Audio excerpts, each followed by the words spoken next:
इन घटना के कारण कृष्णा के माता पिता ने अपने गांव में अपने घर की दीवारों को ऊंचा कर दिया।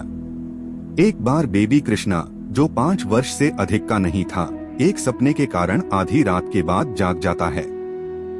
उत्साह की स्थिति में वह अपने बिस्तर से बाहर निकलता है और किसी को परेशान नहीं करता है। बाहर जाता है, झोपड़ी की चारदीवारी पर चढ़ जाता है और चलना शुरू कर देता है। वह दूसरे गांव की ओर जा रहा था जो लगभग 1 मील दूर था। वे न तो जागृत अवस्था में थे और न ही स्वप्न अवस्था में, और वह बेसुध होकर लड़खड़ाया उस बिंदु तक पहुंचने के लिए बेताब था जहां वह अपनी खोज की वस्तु को देख सके। वह उसके गांव पहुंचता है और उसे सरहद पर अपने दोस्तों के साथ खेलते हुए देखता है। वह उस 5वीं अवस्था में उसे खाली देखता है, न तो ज्ञात और न ही प्राप्य।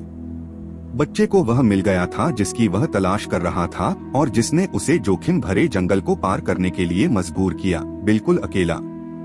राधा, जो उस समय लगभग 8 वर्ष की थी, थोड़ी बड़ी हो गई थी और अब वह बच्ची नहीं थी।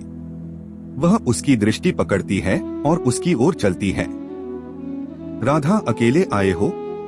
कृष्ण का स्वर अभी भी बचकाना था। हाँ। राधा, क्यों?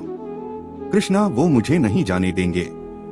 राधा, और वे तुम्हें जाने क्यों नहीं देते? कृष्णा, वो मुझे बच्चा समझते हैं। राधा, क्या तुम एक नहीं हो? कृष्णा, नहीं, मैं बड़ा हूँ। वो तो मैं सपने में जानता हूँ। तुम भी मेरे सपने में हो।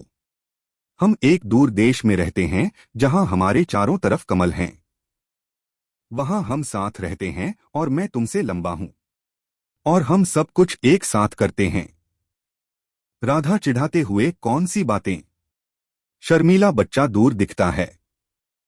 राधा, क्या तुम मुझसे प्यार करते हो? महिला की आंखों में नहीं देख रहे कृष्णा, मेरी जान से बढ़कर। राधा बच्चे को अपनी गोद में उठाती है जैसे हम अपने बच्चे को लेते हैं और उसके गोलमटोल गालों को चूमते हैं जो एक लड़की की तरह लाल हो जाते हैं जो शर्माती हैं। शर्मिंदा, वह फुसफुसाता है, तुम मेरी सुंदरता और आनंद की देवी हो।